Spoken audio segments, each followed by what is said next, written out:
essentially have no right to do it. But what do you think?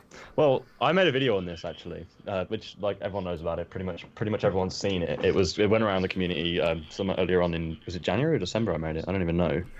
But it kind of neatly summarized the things that I was talking about in it. Like I gave an analogy of driving, or like you can even change it to anything that has like an age restriction on it, like drinking. Um, you can like you have it's something that you have to wait for. You are, if you are of age, then it's like you should be able to play in this thing. But if you have to wait for it, it's that novelty, the fact that you are working up to this point. You know, you have to wait for it. You can grind, get better. Like at driving, you take your driving lessons, and then you can drive. It's like you have to do your scrims and your preparation, and then when you get of age, you can go and play in these like pro point lands and etc. etc. Like the whole 18 plus thing, it doesn't phase me too much. It doesn't affect me. I don't play. If I did play, I still wouldn't do any 18 plus pro league things. You know, there's probably a bunch of stuff that you can actually like play in, like the Val EEG, Excillium League now, like all these different COD related things that you can actually play in. You have plenty of opportunity to actually earn money, like real money, rather than pro points. So I don't see why everyone gets so gassy about it. It's still like there's a lot you can do still.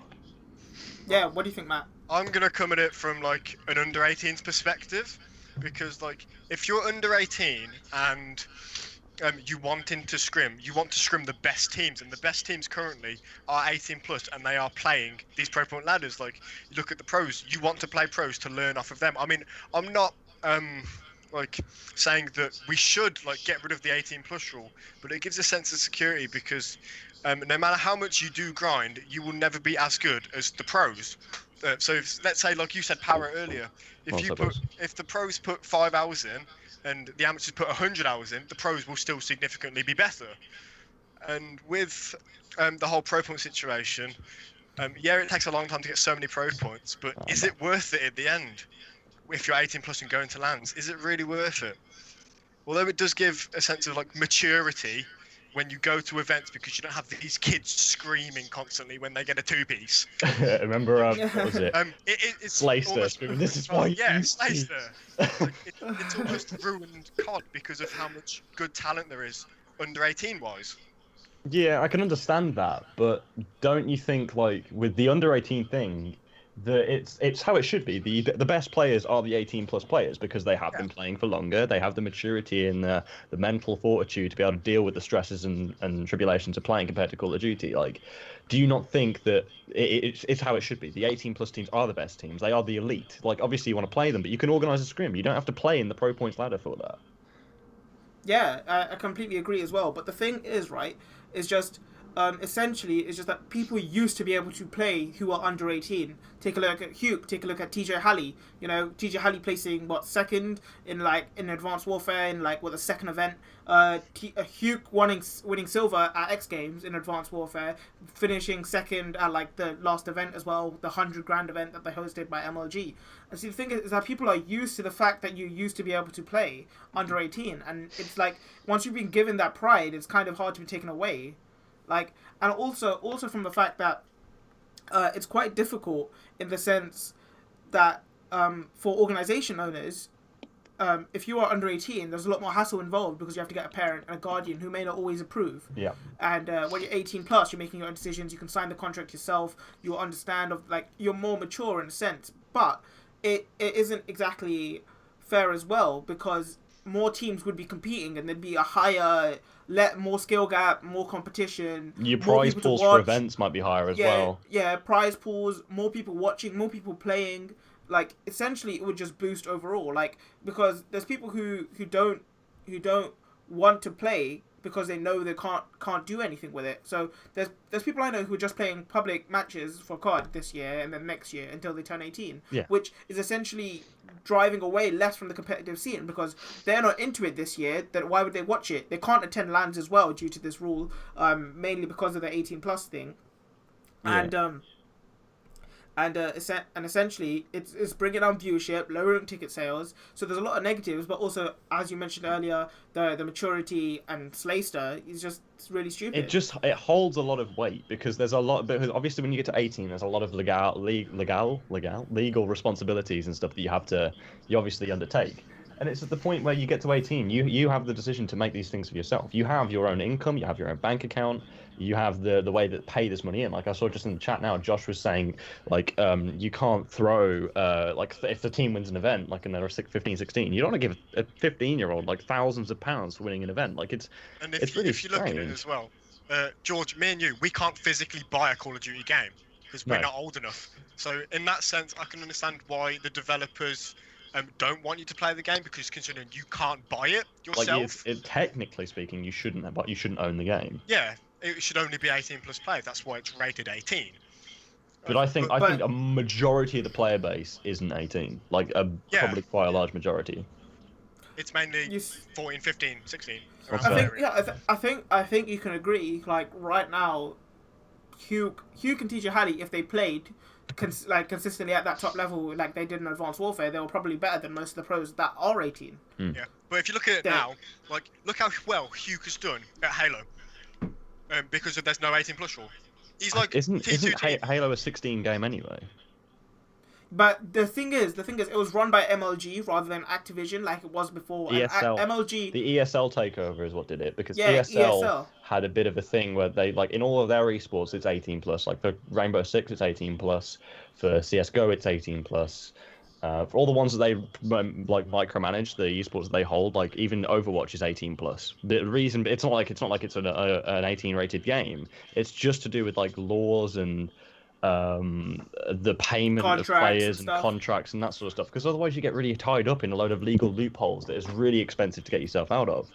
Like George, I almost went to LAN in Ghosts. Right? I almost went to R52, and I had to get a parent's permission slip. Yeah, I had to get one of them. I printed one off, but we didn't actually go in the end. So like even back then, you still, if you were under 18, you had to get parents' permission that you were going to this event and you're competing for money. Like, but the thing is, right? People say that's gambling, but it isn't, because if you look, why are the same teams always winning? Because they're better than the rest. And they put the time in. So yeah, they put you're betting on your skill, and essentially, if you know that your skill is better than everyone else's, essentially you're not betting. You're not betting because it's not on Would chance. Would it be a reason to get rid of CWL? I know we can talk about that next. But I think the CWL is a fantastic addition to COD. Like genuinely, I do. The thing is, there's a lot of drawbacks, but there are like the things it has brought are much better than the things that we've lost, in my opinion. Like go on. Sorry, now go on. We could talk about this LAN league that's coming up as well. That could potentially ruin COD even more because of could save it. Or yeah, it could be with it because of Europeans, Australians, people from like Asia, South America, who will need to travel to America to get like practically a visa to compete in America to own their like what am I looking for, like to make a living. Like, because like if like we said, look at Nadeshot, he could make 2 videos a week on YouTube and probably make more than most of the pros do on Twitch. Yeah. That's true. Yeah. We were talking about before we came online, yeah. Yeah, but the thing is, right, it's just people keep talking about how the CWL was a really bad thing, but the thing was it wasn't as structured. You know, like if you look at League of Legends, in my opinion, they have the best chance. Mm-hmm. They have the Challenger Division, and then once you get into the Challenger Division, you can which is based on the in-game ranking system. Yes, that's right. Yeah. Yeah, which is what we need back. If you had something like League played back, and your team could enter into this challenge division via the in-game ranking system, and then you can compete. And if you beat if teams get relegated from the other division, like the Premier Division and the Challenger Division, like you get promoted, essentially like it would bring in new competition. You'd always see new faces. It's almost like a Premier League sort of thing. Yeah, Premier League. Yeah, exactly. But the thing is, it's just that COD doesn't have that. So we don't essentially have new competition. It's always the same sort of pros who are always just. Does COD actually have the capability for that though? If you think of it as an esport, as a brand, it can do. It has been the highest selling game, including this year. It's the highest console selling game. sales. We should add on Console. this Okay, yeah, highest selling game for consoles, and almost every single year it's been nominated for Game of the Year, apart from this one. Like 8 years in a row? Yeah. Yeah, Activision are worth billions, right? It's just that recently they've understood that they can't rely on the public sales and the public standpoint of the game. The reason CSGO does so well competitively is because the game is based around that. 90% of the game is just competitive, rather 10% is just casual. Right. Whereas COD is the other way around. Yeah. If you were to, That is the thing. Like the CS:GO is it the options you have to play casually are horrible to play in. Then like they have obviously like the casual maps like Vertigo and all these other things like, but no one plays them. You play Dust 2, you play your competitive maps. The main thing is you play competitive. Like in CS:GO, League of Legends, like you play Summoner's Rift to get good at the game, and then you end up playing competitive Summoner's Rift, and you end up playing the other competitive game mode. Well, I can't remember which one it is. It's the same with all these esports. With Call of Duty, like the public match player base is what originally started it, and I think Activision are scared to let go of that as to try and grow the esport, which I completely agree with. Like it is where your money comes from. It is your main player base. But you have to think, where do we want to try and extrapolate some of the esport from? Like Black Ops 2 made that bold move. They had public match, league play. League play never been seen before. Everyone was like, what is this league play? Well, we have to give it a go. And then it became like an obsession. Because COD players, you never had that sort of grinding to a rank sort of thing that actually mattered, that actually quantified your skill. Like when you had Prestige, it was just, game time. But now it's like this league play system quantifies your skill. So like it was a thing that people were looking at. As well. There wasn't just the competitive side of it. There was another mode in league play just for the pub players who wanted to see what it was like. I don't know what it was called. I can't remember. there was a pro challenge, like there was a pro division, a challenge division, and the challenge division was essentially public matches, but it would still quantify. You would still get a rank. It was still competitive maps. It was still competitive. No, it wasn't competitive maps. It was public like, matches, but you had the what's the thing? You had the logo, the whatever it was. You're in iron, bronze, silver, platinum, master, whatever. And that essentially was something that really introduced like, okay, I'm really good at this. Let me try see what the pros use. Okay, the pros don't use shotguns. The pros don't use sentry guns. The pros don't use this C4. All right. Okay, I hop into a game. Right now, people are using MSMCs. Why? I need to get better at this. Exactly. This is what I'm saying, exactly. And this is essentially what drove COD Esport to where it was today because of Nature and his series Road to Master Division. And because of this, he grew on Twitch. Optic grew, and essentially, all of that grew into something that is much bigger today, and it wouldn't be where it is today. We wouldn't have a LAN league. But the thing is that's sad. It's just that Overwatch, Rocket League, all these newer games that understand the importance of esports, unlike Activision Blizzard, for example, like Activision Blizzard, the Blizzard side of things, understand Overwatch. If you don't really know at the moment, there's an Overwatch League that's going to be put into place, or if it's already been put in place, I'm not sure. I think it's starting soon, yeah. It's starting soon, and they've set out how it's going to affect players and ensure their security, how it's going to affect organizations and ensure their security, how it's going to involve every player from everywhere around the globe, and how it's going to ensure the highest skill and all of that. And it's already laid out, and Overwatch has been out, what, like 7 months? Yeah, the Overwatch came in with no competitive play, I seem to recall. There was like a huge like amateur gap. It was like play pubs for a bit. And then they just slapped in the competitive play. Like 3 months down the line, they're giving everyone time to acclimatize to the game, get used to how the meta works, and then they planted this in. And I remember when the Overwatch beta came out. I don't know if any of you guys remember the Overwatch beta. Like there were teams in the Overwatch beta who were playing 6v6 public match, but doing it in a competitive way. Like the game already had a competitive standpoint. Like it's one of the only esports I know of that is 6v6, but still has a massive player base for being a 6v6 esport. Like I don't know about you guys when you scrim, but you sometimes find it hard for a 4v4 team to get online to play another 4v4 team. Is that because of the COD being not dedicated? COD players not being dedicated? Because I find CSGO teams, like if you look at my CSGO team that I have under Void, the practice schedule they have is brilliant. They have like a practice schedule, they have like a spreadsheet highlighted out, win loss. Oh, what do we need to work on? We've got all the gazos for all the strats that we're doing and all this sort of stuff. I've never ever come across a COD team like that. Yeah, the same thing with Excillium. They line up the schedule. They say, okay, they talk about it every Sunday. They talk about it. They goes, all right, this day we're going to be working on this, and this day we're going to be working on that. All right, we lost this. We need to watch the VODs. They have people dedicated to watching that, and then they go, all right, guys, you did this wrong. You did this wrong. We didn't do this or whatever. And I've never seen that in COD, and it really shows because in COD you're put down for having too much game time. Whereas in other games, This is what we were saying yesterday, wasn't it? Me and Pario were in a Discord yesterday after the Avion Void game, and we were saying that you're having loads of game time on a game, but Call of Duty is, or any esport for that fact, isn't a bad thing. Like, you obviously, if you want to win, you are going to have more game time. Like, if you look at FaZe at PSX, everyone was like, oh, they only won because they had loads of game time. They put in all the effort. Like, Optic not putting in game time has cost them an event. Like, realistically, you need to put in game as well time. with COD. It's kind of like a mindset. If like the fans know that you're better than them, you're gonna think that. Like, look at Optic in Champs the past 2 years.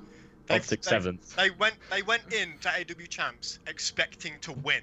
Yeah. They did, and they got battered. And that's something as well that COD needs to change. They need to think, oh, we lost to them. It's not that they're con or they're lucky or it's lag. It's they're better than you, and you've got to sort of practice to make sure that you beat them the next time you play. And that's something that doesn't really happen. Because, like, an example, I'm not relating it to pros, but I'm relating it to Birchie. If anybody beats Birchie, it's like, oh, they're shit. I'm better than them. It's like, they just beat you. You've got to make sure that that does not happen again. This is the thing that I think sets COD apart from other esports, is at least COD players, some of them, I'm not going to say this applies to everyone, it's a sweeping generalization, but especially to amateurs. To pros, probably not so much. But in COD, if you get beat, you look, what did we do wrong? What did we do wrong here? What do we need to fix? Whereas if you're looking in CSGO, Overwatch, another esport, you'd go, right, what did that team do right? What did that team do right? And then, is there any loopholes in the way they're playing that we can exploit the next time we play them? Like, where are their weaknesses? Like, if you look on CSGO for the major, part of your practice is not just looking at your own game, but it's looking at everyone else's, knowing where their weaknesses is, who plays where, who does what, like that sort of thing. It's getting familiar with your enemy. See, but that's the thing with COD. COD is an esport where it's an individual team game. If that makes sense. I know what you mean. People play individually. People play to make themselves look good. It's not even that. It's not even that, right? To be working as a team, you have to be working as an individual. You have to be like in CS:GO. If somebody has a bad time, your team can pick up the slack, right? Like, because you can throw in all these different execute strategies and stuff, and it compensates and makes it easier. Yeah, exactly. But the thing is, it's just that in COD you can't do that. If somebody's having a bad game, they're having a bad game. Like, they get the blame. They get the blame for the loss. Well. Yeah, but the thing is, right? Okay, now if you look at stats in COD, if you look at a KD for an event, yeah. So say if, for example, I don't know, one pro finish has a 0.9 KD and one pro finishes with a 1.1 KD. That is a difference between 9 and 10 and 11 and 10. 2 kills, yeah. But the thing is, what that stat doesn't tell you is that, okay, the guy who went 9 and 10, he's carrying the ball in uplink. He's the first one in the hard point. He's baiting for his team. He's the first one pushing this bomb site. That doesn't tell you, and people just. That's where in recent years OBJs have become like a lot more. They've become obsolete. I think they've become obsolete as a character. Respected. They've become because there's less of them. There's less of them. Yeah, but like if you look at the past, let's say Nadeshot went 5 and 25 in an uplink, right? But he got 3 dunks and 2 carries. He's done his job. 3 dunks and 2 carries, nice one. Like I said, in Ghosts, I remember in Ghosts, right? Embos went 9. He's screaming complexity, and they win by like 11 caps or something ridiculous like that. Embos goes 9 and 11. That's like a 0.8785 KD or something like that. Yeah, he went 9 and 11, but he gets 11 captures. So the thing is, wins you the game. Yeah, exactly. It's just that things don't line up like that in COD because the amateur scene is so big because of the skill gap between the top AM and the top and like the pro. I think me and Boffers were talking about this the other day. The COD competitive is 90% of the basic. And then the 10% that you need to actually become a pro is just the little things that no one can really manage. And it's essentially those little things separates the good teams from the great and the bad teams from the good. That could come down to experience as well, like just knowing things. Like that's what the 18+. That goes back to the 18+ debate. Yeah. Anyway, what we wanted to move on to now is the thing that everyone, I think, was wanting to know about, or wanting to hear our views on, which is the OSA Synaptic Hornet debate. Now, like, I'm not in a position to justify too much of this stuff. Because I don't play, but I watch a lot. I watch a lot of people's scrims. I just lurk in streams all the time. Now, I'm guessing that you two, because you guys play a lot more than I do, can give me a bit of insight into like what the OSA and like how much of a difference it made. Let's use the Avion versus Void game as an example last night. Void had been scrimming without OSAs, without Synaptic, without the Hornet, whatever all this stuff is, right? And then they'd been playing without this, and then they get into the league and they realize, shit, we haven't. This is like a thing that is as in this league. Like they're using this in this league. We can't just use our K-bar strategy or ERAD or what have. So we look at that, and like I don't see how there's any way that they get obliterated. Apparently they don't get obliterated if they use those guns, but I still see them losing. Like, you guys are gonna have to explain like what sort of a difference it actually makes, and I want to see this in the chat as well. Like, what difference does the OSA Synaptic character? I know the Synaptic character's hitboxes are broken, isn't that the thing? Yeah, it's the hitbox from like the hips below. That's what it is. And if you have host, it's a better advantage because like you don't get hit reg and you're host, so it's like a double. Yeah, I agree with Matt. It's just the hitboxes of that character are essentially broken. The character is skinnier than everyone else. But apparently, there's been video proof. A guy called Exclusive Ace. I don't know if you've heard of him. I've heard of him. Yeah. All right. So he did a video proof of that the hitboxes on all the characters are essentially the same. So there's the Merc character who's big and chubby, but there's the Synaptic character who's small and skinny. But the hitboxes actually extend for the Synaptic character outside of the character itself. Right. Right. But it's just inconsistent, doesn't work properly. Yeah, and the same with the Merc rig. The character's bigger, but the hitboxes are a lot smaller than the character itself. But the thing is, it's just that you're not gonna purposefully miss to hit. Yeah. Yeah, you're not gonna purposefully miss to try hit it because you know that's there. You're just gonna try, and because the thing is so skinny, right? It's just really hard. And so the character essentially feels broken, even though it isn't, because everyone's trying to hit it directly, which is what you should do, which is how you've been taught. Because every single game before this hasn't had hitboxes like this. No, yeah. Yeah, you've been all taught to hit what you can see, not hit just the outside. Right? George, do you remember the ARX? What, from Ghosts? Yeah. Yeah, that's the OSA. Right, but it wasn't that good in Ghosts. No, but it's a better version, but it has a lot of recoil. But if you can control the recoil and you have that blue dot, which everyone's been moaning about, you're basically indestructible. You can kill very, very quickly, no matter what it says in the corner, how many bullets you hit. You can kill very quickly. Because I was watching Vegas, MLG Vegas. I remember seeing Scump. They were using the 4K bar thing going on. Like, people weren't using the OSA too much, and I was like, oh, I wonder why. Well, Optic weren't, at least, or they didn't have the OSA in the hands of Scump. And Scump is like he had an awful. Let's just be honest. Let's just start out now. Scump had an awful Vegas. Yeah. His Vegas. He finished one hardpoint like 9-21 or something. Yeah, he didn't have a good Vegas. Yeah. But in like the later rounds, when team was like, right, Scump, just pull out the OSA. I saw immediate improvement. Like, Optic were doing a lot better. Scump was doing a lot better.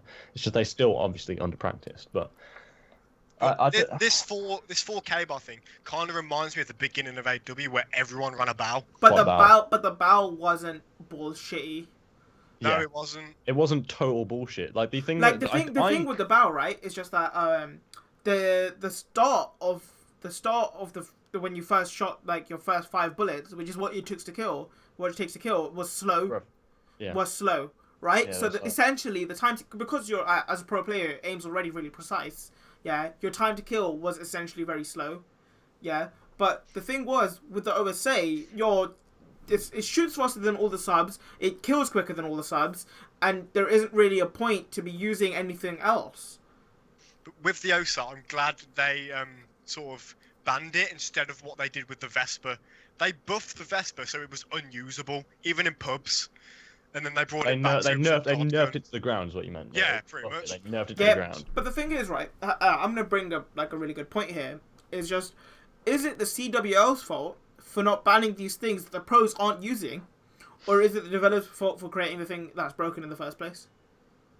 I think it's a double-edged sword. Like, you look at it, you're like, okay, developers shouldn't have this in the game. Like, they haven't obviously done the appropriate testing. I think for Infinite Warfare, part of the reason why it is so bad is that they They spent 6 months on it, George. They spent 6 months so little time on a it. game they've had 3 years to make. And they put the beta so late. They couldn't possibly collect all of that data together like Black Ops 3 did. Like Black Ops 3 when it came out, it was a somewhat balanced game. You had an SMG and you had a few ARs that you could use. I mean, albeit the Vesper, and it wasn't like particularly balanced. The Vesper wasn't in beta. The Cuda was overpowered, which they nerfed. The M8 was overpowered, which they nerfed. They nerfed. But They it was still nerfed. viable. The thing was, the Black Ops beta was before the Xbox One beta, right? Yeah. And by the time the Xbox One beta came out, they had already nerfed the M8. Yeah, they're making those on-the-fly changes, which was what's good about the early part of Black Ops 3. Towards the lower part of Black Ops 3, the end part, they just kind of just shoved it all to the side. George, do you two Just think got a bit that since complacent. BO2, the gun variation of what competitive players use has gotten lower? Because if Yeah, you look at definitely. BO2, your ARs, you had the M8, you had the FAL, you had the AN94, and then you had your snipers you'd use an S&D, you had the DSI, you had the ballista. I know only use the a few ballista. pros use the ballista. The- You get hit people markers use the all the XPR. time. The So, like, thing was, you'd use the MSMC, the Scorpion, like you had a lot of variation MP7. in that game. Yeah, MP7, you could use the yeah, MP7 as Rambo. well. Like, if it's gone down, it's decreased since Black Ops 2, like the gun variation, because Like you get into Ghost, what can you use? Remington, MTAR-X Vector? yeah, and then when it was Vector got buffed, Remington. literally It was Remington MTAR, and then the Vector got buffed, so it was Remington Vector MTAR. That was a meta for some point, and then it was 4 vectors. Remington four Vector. vectors. So then it was 4 vectors. Yeah, Just even on Octane, like the map that was like really massive. I it was remember 4. playing like, Octane. I remember George, playing if you- Octane Dom with 4 vectors, and it was just, If how you is this remember- happening? Yeah. the Vector thermal sight, like the hybrid side, the Yeah. thermal. Oh, And they had There's to no nerf that recoil because it on was that thing. bullet like.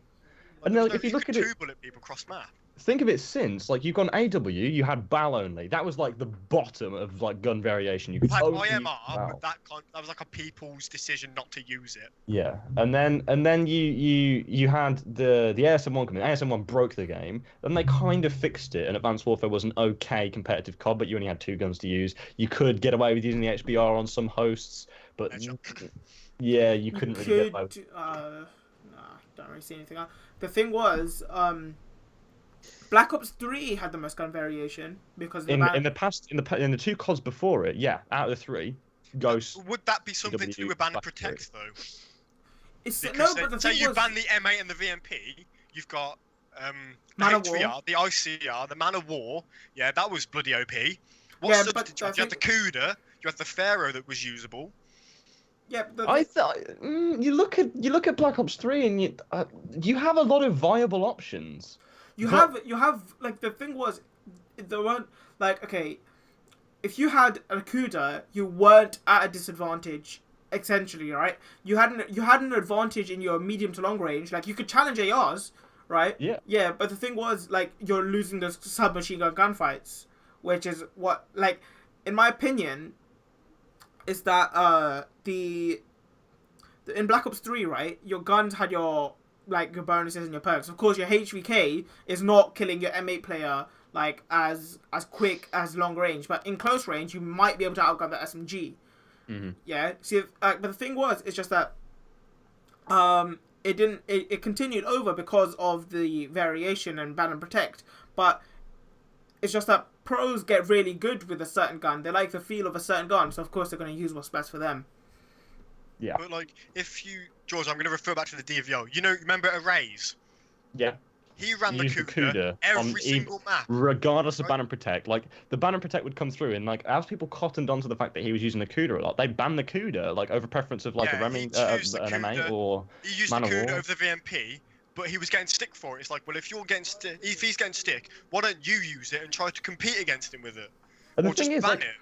he did seriously well with that Cuda. Yeah, Like against I don't the think VMP he, close I don't range, think he was very used the good. VMP. You banned the Cuda, and he didn't fare too well. But Yeah. like you put that in, it throws a curveball for some teams who aren't expecting you to be good with a Cuda. Yeah, it's just that like you see, like you expect you like essentially you're expecting your sub players to have like as the specialists were in the game as well. You're expecting your sub players to have kinetic and the heatwave character, yeah, essentially, right? Yeah. But then you see him gunning you across map with a Cuda. People are just like, what? Like, oh, I can outgun him because I've got an AR or whatever, or like I don't need to challenge because he needs to get let's closer. talk about specialists as well, because do you think They've Oh, broken the game. special- 100 specialists they're were a 100 think bad they've broken decision. the game? 100% broken the game. 100%. I think that if you look at, I remember watching when Destiny first came out. I think Destiny can be held accountable because if you look, you have the supercharge. Now the supercharge, I think, great thing for Destiny, works very well for Destiny, especially in PvP and PvE. Brilliant for Destiny. But Vonderhaar played a lot of Destiny. If you look at it, you can draw comparatives here. You have your Sparrow, which is your hunter bow and arrow. You have your Annihilator, which is the golden gun. You have your Blade, which was the camo essentially. The Ripper. You had your Ripper, the Ripper as well, same thing. You could do the Tempest, which was like the Warlock Lightning thing. You had your Titan Slam, which was the same thing as your Gravity Spikes. Like there were so many of these things you could draw parallels from, and it was like you can clearly see where the inspirations come from. He thinks it works in this game, but Destiny's such a different game to COD, and I think there's I'll give it to them. Parts of the game did lend themselves to having specialists. Like it made S&D very interesting. It added another dynamic to S&D. I think it hindered respawn. I think specialists is really what killed CTF, sort of, because if you had that OD and you like made a camo play or a kinetic play or heatwave two of them back of the map with flag, like it kind of ruins the whole image of CTF, because CTF back like when it was in COD 4 was so iconic. It was good in AW as well. CTF was like retreat CTF optic. The thing about CTF and AW is spawns are broken. Yeah, but that's not CTF in itself. That was just spawns. Yeah, but the thing was, as I was going to say, is just that CTF in Black Ops 2, right? Your streaks were massive. Yeah, streaks... this is the thing. Like, you could stop a whole push because the time to get across the map was like, you couldn't cap in like 17 seconds. You had to be like 27 seconds. So you had time to respawn, call in that lightning strike that could clutch up and get your teammate in position to get that flag. Like, you had all that time. It's what made that an interesting thing to watch. Yeah, and... Like, streaks have become obsolete since the movement system. Yeah, streaks are... Essentially, the streaks on Infinite Warfare are bad. They recently got better because they've removed the spawn protection, right? Mm-hmm. So there's something to do there, like that's helped. And the thing is just that like they're less viable now because of the rigs and the specialists, right? And if you had like a standoff play, yeah, like there's one, like you can just essentially get one person. I think it was in like near the end of Black Ops 3, it was like an Asian event and a Brazilian team won, and it was a 1v3 bottom breach by the golden statue. This guy pops heatwave, right, and they pop a heatwave back, but he's already managed to kill all three of them and return the flag, and they win an OT when they shouldn't have, because they clearly got outplayed in the first half. Yeah, it's like the things about the specialists is that they added to watch. It made the game very enjoyable to watch because the plays you can make with them. Yeah. Like the plays you can make, but to play and to get people playing, it was. Yeah. You had a 4-man push going straight through bottom broken on uplink breach, stopped by a Tempest, done. Finished. Yeah, like to play against that, you've set up that push perfectly. See, the thing is right. I can understand a Tempest. Right, it takes somewhat skill to use. Yeah, I can understand an Annihilator. It takes somewhat skill. A scythe, no. A scythe, no. War Machine, no. Heatwave, you're just spamming 2 buttons and essentially you got a free kill. Kinetic, why do you get extra health? Yeah, it's just camo dumb. is the same as Camo, well. yeah, you're getting like like you just get a free line to the glitch. I can understand. Glitch was viable. Glitch was very good. Yeah, like if you use it right, yeah, because essentially it could screw you over. It was a fair sort of thing. Right? It required skill. Yeah, it required skill. You had to know the timing. You had to know the ins and outs of glitch. You had to know like how it worked. And the Tempest and your Annihilator, right? If you missed your shots, you had the chance to die. Yeah, you would die. Yeah, you would die in most situations, right? Like, and like people weren't using it right. Essentially, the meta came where people were using Tempest on Fringe on the back train hardpoint just to chain people and stuff like that, but like people would just keep baiting and the Tempest would use 3 shots and that's it, he's done, right? So essentially useless. But like the abilities such as Heatwave, Camo, Kinetic, yeah, it's not exactly fair. I can understand Psychosis as well, right? Yeah. Yeah.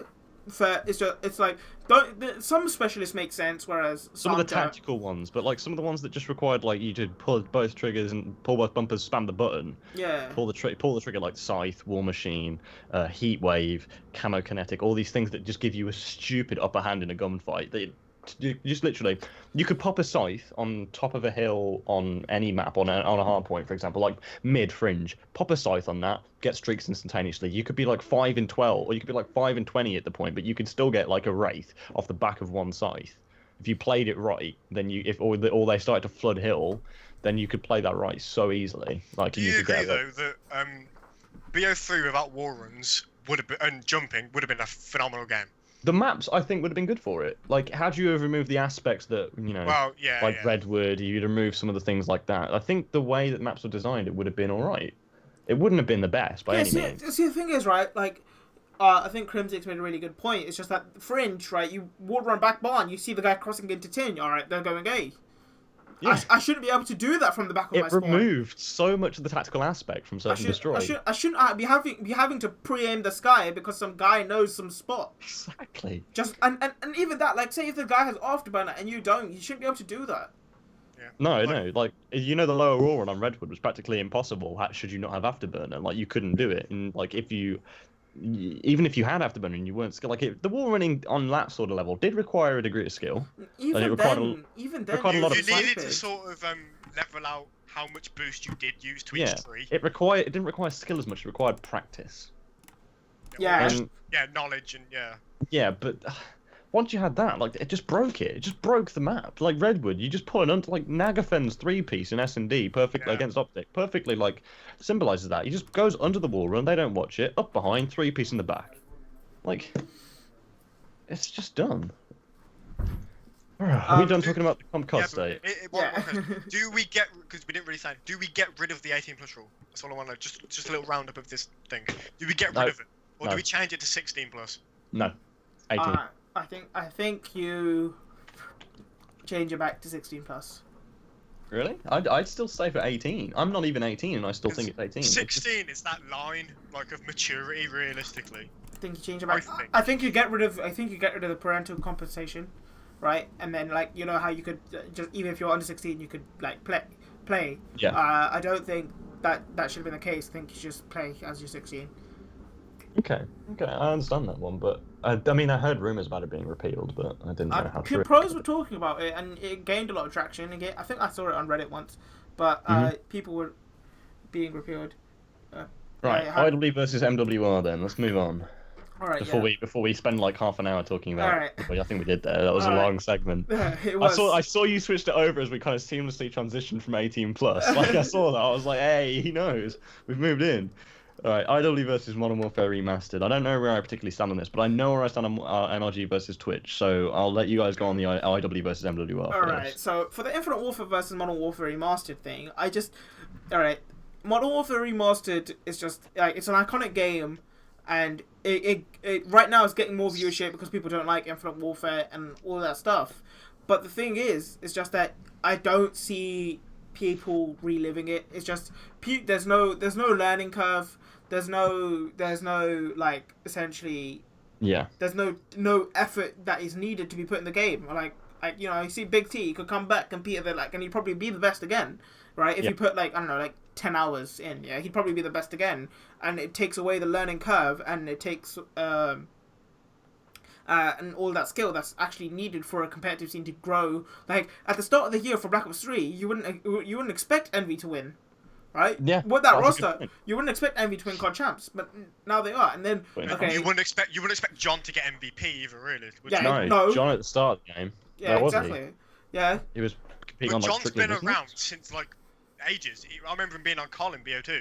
He was on BO1. Wasn't he on that roster with Scump, Aches, and TP? Leverage. Yeah. Briefly, but I think they picked Proofy in the end. But with IWMWR, like, for a newcomer who's just recently started playing, like, since AW, who's used to this fast movement, who's used to all these getting into engagements. Who is what you'd call a jetpacker. Yeah, who you would quote-unquote call a jetpacker. You would be bored playing MWR because it's so slow. It's two completely different games. Yeah. Like, I've played BO2, and that was the only boots on the ground game I played. Apart from Ghost. Apart from Ghost and MW2, never mind. So you didn't. MW2 wasn't competitive. I didn't. Yeah, I did. Ghost and Black Ops 2. Ghost and BO2 competitively, Ghost was such a slow-paced game as well. I loved AW. Ghost was like that's with this game as well. Like people argue this game is fast, but this game feels weird because the time to kill is so quick and the bloody movement system is so different. The M16 from COD 4 to MWR, like the difference is ridiculous. It's the hip. It has to be the connection. There is no way it's anything different. It has to be the connection. I reckon they copy pasted over the same code. I just think Xbox One, PS4 servers, or any like you got to think they're using dedicated servers now, so the ping is less. It wasn't designed for dedicated servers. It wasn't designed for 128-tick servers. It was more designed for people's hosts, like host migrations, that sort of stuff. So I guess I miss host migrations. I do. But the balancing is still off on that. Like, yeah, but the thing is, Raven Software are actually giving a shit about what people say about the game. Like, Raven have done fantastic. If you ever get the chance to play Call of Duty Online, it is probably for like in terms of fan service and how balanced the game actually is. Like, I know it's got guns from different Call of Duties and etc., but how balanced it is, like from what I've heard and what I've read on Reddit, like it's actually a really well developed and really well managed and really well balanced game. And MWR is, I think it's kind of having like constant micro patches. Like with MWR though, Raven should be a lead developer. They added Hardpoint, which I completely disagree to because it completely goes away with the point of remastered version of the game. Like, but adding Hardpoint was kind of for like the fans who wanted MWR to be competitively this year, but like doesn't play IW. But IW is sort of the game that, like, take Courage for example. When he streamed last year Black Ops 3, he'd get 2K viewers. Now when he streams IW, he gets about 500. Yeah. Like, because nobody wants to watch it. Whether that's because MWR is out and the older fans come back and play that game, because I think what the developers did well was that they put them together as a package, so you had to buy both. Was that a good thing though? Because like people are wasting their money playing IW. I bet there's people who haven't even touched IW who've bought it. Oh yeah, but like it's still the developers are still making money off of it. I think you could have made more money off of putting MWR as a sale, as a free sale as well. I guarantee that would have happened. But then their original idea of IW, their sales would have been down. That would have been. Oh yeah, IW is already one of the. That's what developers don't want. That's what's scary for them. IW is already like the worst selling COD since COD 4. Yeah, by far. You can kind of see why. Yeah, I think it sold like half, right? And Black Ops 3 sold what, 22 million? I think IW was the only game this year not to be nominated for a game award. Game of the year. We were talking about this, weren't we? It was not nominated for Game of the Year. But if you look at the campaign is on par with MW2. I haven't played it yet. Easily. Conor McGregor. To be fair, they put a lot of money into the campaign. Yeah, they did. I think IW kind of really appealed to the casual player base, if anything. Like, I'd play the campaign like when I'm really bored. It doesn't though. It doesn't. Like space casual player base, not really. Jetpacks casual player base, when not we found really. out it was gonna be in space, everyone thought our multiplayer is gonna be absolutely ass. It is. It is. Still. You know, it is ass. The thing is though, let's talk about IW because the variant situation. Everybody hated variants if you were in Advanced Warfare. Like, everybody I could pick up an Obsidian Steed in public match and go on a bloody nuclear streak with it. Like it was. You had the Obsidian Steed, you had the Speakeasy, you had the Rigger, right? Everyone had, but nobody liked getting killed by it. Say if you were on a streak with the regular like ASM1 or BAL, and you get killed by an Obsidian Steed, you're gonna be pretty pissed off. That thing. I just don't know what their mindset was, and let's put variants back in the game. It'll make it more fun. And they made them so you could buy them. Yeah. See, the thing was, right, it's just, like, as you said about the casual player base thing, which is what I really want to get back to, it's just that if you look at the back of the beta, right, before they changed spawns, before they changed anything, it's just literally what they did to Black Ops 3, smaller, more compact, crazier, more explosions, more fast pace. Yeah? Yeah. Alright, so I'm playing competitive, like, I'm still playing, right, till ESWC, and there's a strat I have, for a certain map, where I can chuck a grenade, like, I can chuck a rocket at a team, and it essentially blocks them off, and I can get to a spot quicker, because they can't peek, or they can't look at a certain window. Because, it's like smoking something off in CS. Yeah, exactly, but the thing is, this never has, like, why am I able to chuck secret grenades? Why am I able to chuck a bubble shield? Why am I able to chuck a rocket launcher grenade? Like, this has never been in COD. Why are you able to throw these unrealistic things that kind of unhinge the game. Like, I'm able to chuck some sort of spider that apparently chases me for 2 seconds and then explodes, which is stupid, right? And bubble shields is stupid. Like, when have you ever seen that in COD? Like, it just... I've seen it in Halo. I saw it in Halo 4. Yeah, exactly. But it's not Halo 4. COD. It's not COD. COD has always been about, you know, your well-placed frags, your well-placed Semtexes, your stuns, your concussions, you know, your basic stuff. EMPs. Like, in this game, can you do S&D nade spots? Yeah. Yes, but it's weird. You can, but like the nades on this game are a lot heavier. If you use a cluster grenade, it's a lot heavier than the frags from BO3. Like they're completely different nades. Like you can do nade spots, but like they're very difficult. You have to be very accurate at them. Yeah, see, the thing is, with Modern Warfare Remastered, nade spots are actually huge. They win like, you if you're rounds. you're playing GBs. Like, one nade Christ. can win you a game. Yeah, one raid can give you a round, one nade can give you, like, one nade spot onto a B bomb site. Like, there was that one, I don't know if you guys knew it, but it was when Express used to be a thing. There was a one from the, like, one of the top catwalks that you could throw over onto the A site. You could even use it as a flashbang or something like that, just to check if they're planting. You get a kill or any piece of information there. And if you're on defense, you can stun over that train and see whether they're pushing that bomb site as well. Because you can have one push that mid-train as well. Yeah. See, the thing is, right, with Modern Warfare Remastered and Infinite Warfare, if you compare the two, literally they're vastly different, right? I also think there's a skill gap as well on MWR rather than in IW.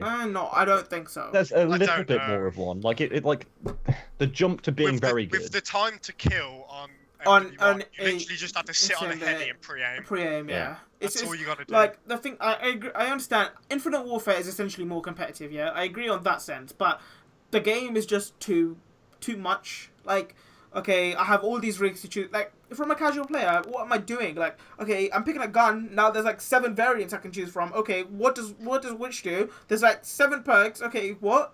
There's 3 like 10 million grenades. What am I trying to do? Let's just go back to the time when you started off with your basic guns and you had to work your way through the prestige and unlock them, and then you just had your basic perk set up to use. Like, it wasn't anything complicated. Like, it was just kind of simple, and that was when comms was at its best. Alright, yeah, like the thing with Black Ops, like the thing is with this game as well, they've removed wildcards, which I kind of, I can understand, right? At this point, yeah. I think wildcards are quite revolutionary. I thought they were a great idea. They're still in the game in a sense, right? They're still in the game in a sense, but it's like they're not there as an option. Like, you just add the perk in. So if you had perk 1 and you want a second perk from perk 1, it costs 3 points like it does in Black Ops 2, but it's not a wild card, which essentially it removes from the casual player because you don't know what's going on. Familiarity. Yeah, exactly. Yeah, like wild cards. Okay, this thing allows me to put an extra perk on. Like, I need that.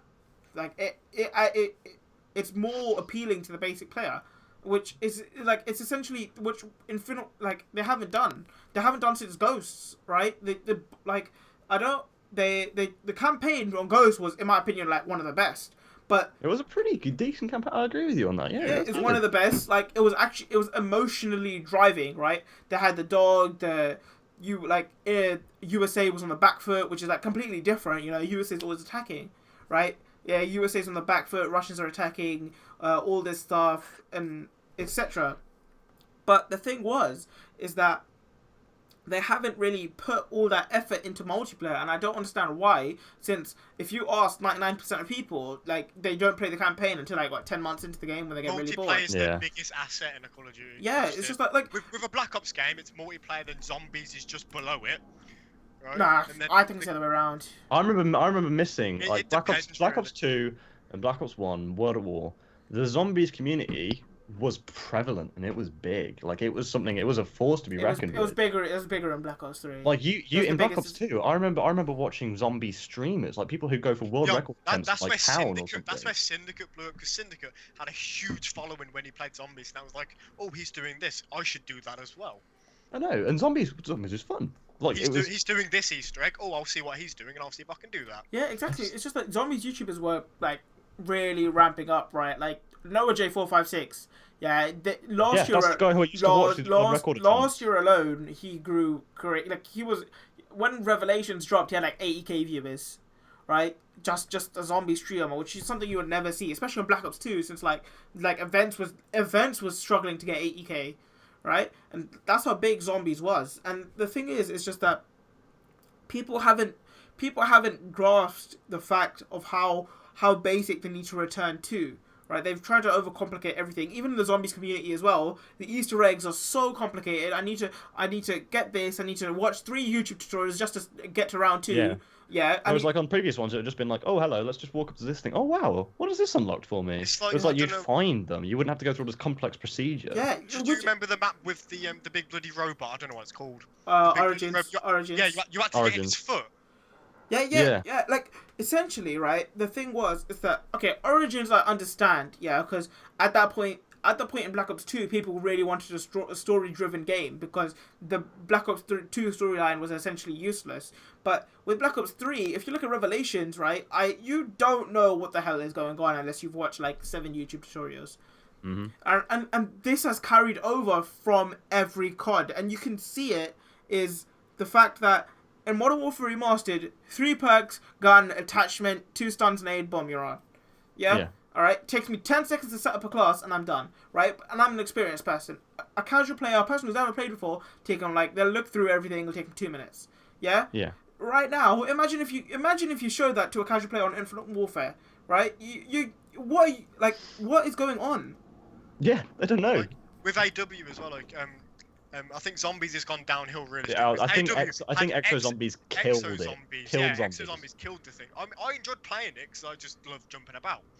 But like, Fucking Jetpack, right. Exo Zombies killed it completely. But like, IW doesn't really have that. And neither does MWR, because what you do on MWR, you got the campaign, which I'm guessing That was all every single casual player all has people played. needed. Yeah. And multiplayer, where the guns are so imbalanced that it's just too easy for like a competitive player just to go and play pubs. Back then, that was all you needed, though. That sort of Yeah. stuff. But I remember I preferred it when Treyarch had the monopoly on zombies. You know, like they did it the best. They understand zombies. If Advanced Warfare hadn't done Exo Zombies, I think Black Ops 3 would have had a decent zombies player base. Just saying. I want to bring this IWA versus MWR thing to a close though now. All right. And I want to give it with one last point, which is MLG versus Twitch, which you haven't really touched on. Yeah, we'll go on to that next. But I want to do the IW versus MWR. Like, if you think of it, we're going from an esports point of view, IW is a game that has been designed to incorporate, or at least, you know, be a habitat for esports. MWR hasn't.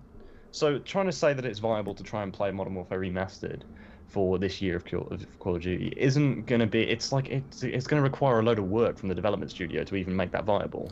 Whereas Infinite Warfare, it's not a great game. It needs tweaking in lots of places. In fact, it just needs fixing. They still haven't had leaderboards in the game, and we're nearly in February. I know we are. That's crazy. The game. Leaderboards will be out by the end of this month. Yeah, I know, but they just say coming soon, and we've had that since the game's been out. It's been 4 months. Yeah, 4 months. You should be there pretty much at the beta. Yeah. Anyway, either way, MLG versus Twitch. I think this one's pretty black and white for me. Like there is right. If you want to watch something right now, like okay, if I right now, I'm not a huge CS:GO fan, right? Like I don't watch it religiously, so I don't know where to go. I just go on Twitch and type in CS:GO. Yeah. Yeah. I know, like, and something will come up, and I'll be able to watch it. I want to watch League of Legends. I have to go on Twitch. Go on League of Legends. I want to watch COD as a casual player. Not here. It is not bringing in new viewership. Oh, okay. I have to go on MLG. What's MLG? Like the chat's weird. I'm not used to it. There's no like benefits for subscriptions or whatever, something like that. I understand they've they've advanced their viewership with that EVE thing, but essentially you're not bringing in the viewers in the first place. Yeah, I get what you mean. Like with Twitch, right? What we had like 40k max at Vegas or something. Yeah. Yeah, I think it was 50k peak. 50k peak, right? And that's when Optic is playing. Twitch, I guarantee we get at least 70k. Yeah. Yeah, because we're on main stage. Oh, we're like on the front page of Twitch. We're promoting. Front page of Twitch, like people who've just turned on their Twitch just probably see that. It's like, oh hello, what's going on here? Yeah. Oh, something I haven't watched before. I remember this game, or like there's an event on. Like I see like Dota events on the front page of Twitch. I don't even know some people just like watching events. Like right? there was a Halo event. It was the Championship Halo last year, and I went onto Twitch to see who was streaming, and this Halo event was on. I don't know who was playing, and I tuned into this Halo event. I think it was the one Python went to. Yeah, Gfinity. With his parents, right? Yeah, I just thought I'd add that in. Python went to an event with his parents. Probably in his Reach jersey. Yeah. And I clicked on it and I watched the whole event throughout the whole weekend because that's when I bought Halo 5. Like, that's just how it is. Like, I got invested into that esports. Yeah, exactly. That boosted the sale, and I don't understand why we're going backwards. Like, we were okay. I understand we were on MLG for Advanced Warfare and Ghosts. Yeah, we were on MLG. That dropped us in behind. To be fair, I remember seeing a point in time where we were doing MLG on Ghost. Was it Advanced Warfare? And we had like 140,000 viewers. Like, that wasn't bad. The thing, I'm not saying it's terrible, but the thing is, I don't mind the events being on there, but the monopoly of all the players being on there as well, because the players streaming. If you look at other esports, like, not a lot of players stream. You have Simple, maybe like Simple in Counter-Strike, he streams. That's why Na'Vi are popular. You have Fallen, he streams. That's why SK are popular. You have some of the NIP guys used to stream. That's why they're popular. And but not a lot of teams stream. Yeah. If you look at COD, like back in the day, League Play Grind, every pro would stream. Every single one of them. You go onto Twitch and it would just be pro. It would be Nadeshot, Scump, Big Timer, Clayster, Merc, Rambo, just have all these different pros, like list out of it. You'd have everyone sorted there. Yeah. And you take that away and you have to go onto MLG and you just see all these like this complex, ugly looking streaming page. And you have like all of the streamers being taken there. Like, so the casual viewer who just comes in and chills in that stream is never gonna find it again. They're never gonna find it. Yeah, but the thing is, right? It's just that I can understand why we like when we were at MLG and we were pulling 140k viewers on Advanced Warfare, which is quite good, right? For COD, yeah. I'd have said if that had been on Twitch, though, you probably got an extra 60k on that. Yeah, 200k, right? I agree with that. I agree with you in that regard. But the thing is that we had built up MLG, right? So MLG kept growing and growing and growing. Eventually, everyone knew, okay, COD's an MLG, COD's an MLG, COD event MLG, COD event MLG. But the thing is just right. You do that. Okay, you go on Black Ops 3. We're on Twitch. Everyone's checking out MLG when we're on Twitch. Now we're back on MLG again, which doesn't make sense. Like, people like, okay. If we'd have stayed on Twitch and not gone to MLG when it was a crappy streaming platform, we just saw CS:GO pulling like 500k viewers. We would probably be half. I'll have a look. What are they pulling now? Right. If you look at Vegas, that was streamed on YouTube. As well, yeah. That was streamed on YouTube. Didn't pull anything. Like people are subscribed to the to the YouTube, but who goes on YouTube Gaming and actively goes, right, oh, I know what's going to be on today on YouTube Gaming? The bloody COD Vegas live stream. No one thinks of that. Only Optic fans. And here's the thing, right now, in this Counter-Strike stream, you have 533,000 people watching on Twitch. Now, there's probably an extra 200,000 people watching in GOTV inside the Counter-Strike game, so you have 730,000 people watching this game of Counter-Strike between SK and Astralis. It's 14-15, so yeah, it's a bloody long and good game. But, like, it's on... the casters as well, like, the casters, in my opinion, the casters for Counter-Strike are just better. They've been like, doing... in my opinion, like, we don't give our casters a chance, mainly because the game changes every year. They have to... It's true. They have to readapt, they have to readapt, relearn everything, whereas this game is the same, right? He's shot, like... And it's like, essentially, which is what kind of brings COD down, but it also brings it up. It's just, like, we're changing everything every single year. So everything changes. It's hard to keep track of. If you're a viewer who watched one COD event, like, 1 year, and you come back and you're like, oh, crap, what is this am I watching now? It's all changed. I don't understand it. Like, you're just not going to watch. You're going to be all turned off by it. You don't want to watch that. Do you remember before the stream started, I mentioned the esports report. Imagine the esports report on Twitch. Imagine how many views that would pull. Bear in mind, it would talk about other esports as well. Yeah. Like, that'd the be esports phenomenal. report. And especially now you've got the gaming talk shows section on Twitch as well. Yeah. Like, if everything to do with MLG would have stayed on Twitch, COD would be in a much better position. I reckon we could be pulling 200,000 viewers every event. Potentially. Like, maybe not now the game is rolling off as it is, but you get the point. Like, I think we could have lasted at least another year of this crap. Now we're going to overtime with SK versus Astralis. Like, my body can't take this. Alright. I think that's enough of MLG versus Twitch, and we're going to take some questions. So I have some written down that I favorited from Twitter. We're going for the ones off Twitter, Yeah. Alright. Oh, my mentions are flooded. Yeah, my mentions are crazy as well. Right. So should we go from my first mention, which is Nico, saying who are the best casters in the EU? If Benson was still in the EU, it'd still be Benson. Yeah, it'd still be Benson. Bryce. I Wiz was very good. But he's not EU, He's is he? not EU. Oh, EU. I didn't hear that. EU. Momo. I'd go Momo. I like Momo. Momo. Yeah, Momo's. Discuss Bryce. the age restrictions CWL. We did that. Gay rights in Zimbabwe is not part of esports. Opinion on the beef between Ben and Stubbsy. I don't know about it. Honest opinions on competitive. Done that one already. CWL London event. See, the thing is, right, which is something I want to talk about. We could talk about that, like, quite next week, briefly.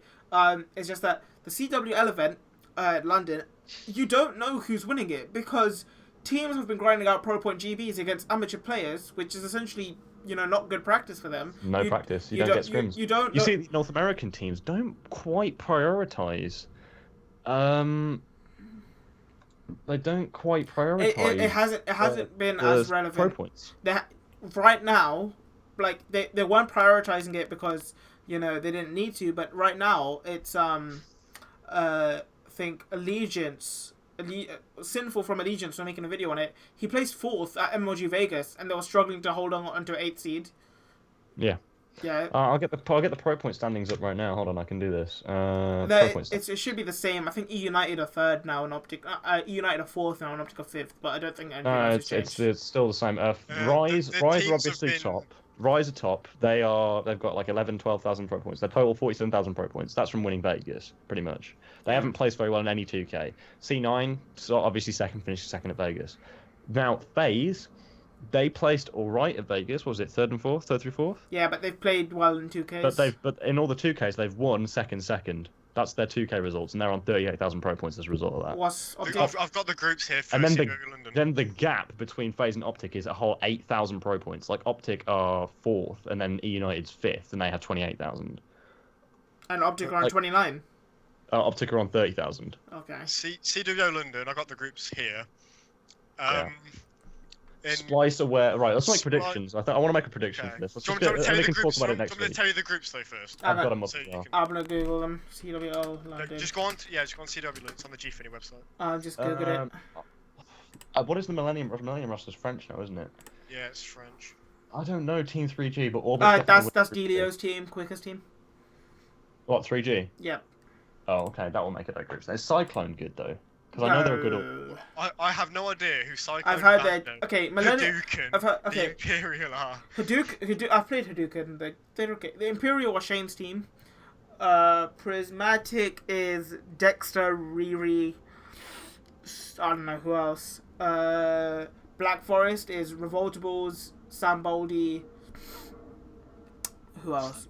Samboldi, Torres, and one more. I don't remember the last. Elevate we know. Aware is Benji and Co. Infused we know. Yeah. Fnatic we know. Fnatic is Tommy and them. Supremacy are bad. I beat them on a Pro Point GB. Fab we know, that's UAB. I beat them with Mauler. Okay. I'm not even lying. I beat them with Mauler. Okay. Fab is typical nerd in them, and people like. And UAV Slays. UAV Slays and his keyboard. I don't know who Bando is. I don't see them making out though. Splice won the last 2K, I think. I would say you're right now. Your top contenders: Splice, Orbit, Fnatic. You and think? Infused. Yes. Okay, so I'll tell you the EU Pro Point standings is that Splice are top with 35,000. Orbit Elevate are second with 28. Infused is third with 26. Orbit fourth with 26. Fnatic are fifth with 23. Supremacy are sixth with 23. It's quite close, really. And I'm assuming Aware are eighth with 20. Team 3G is seventh, and Team Quicker. Yeah, Team 3G is seventh. There we've got 22. Yeah, so it's kind of more grouped up. Yeah, because they've all been grinding like 20 hours a day. Yeah, Pro Point lads. I guess it's because as well they didn't really get that good at placings, and there weren't a lot of teams. It honestly started because of Quicker. Quicker just grinded it out because he didn't attend Vegas. Yeah. So So they don't have an organization as of yet, but they're still. I've got the casters in front of me, so this is quite a decent event in terms of casting wise, because Courage is kind of over. Mr. X and Courage are there. Oh, right, okay. Alright. Okay, we'll move on from that anyway. London event, who do I think is going to... Right, one team, who do you think is going to win? I'll give the Splice.